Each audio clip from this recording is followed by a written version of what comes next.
what guys, today we're playing with my friend. I do not know what this game is called, but he knows.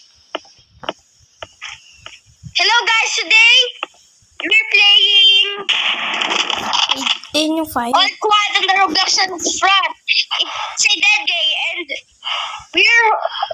and we're playing it because there's 0 players and we're trying to 1v1. This is a 0 player game, but it has really good graphics. It's underrated. Hope you Yes. guys play it in the future to support the creator.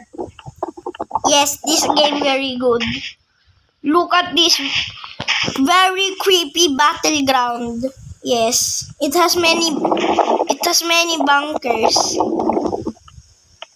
Trenches. Bunker. Ayo, trenches.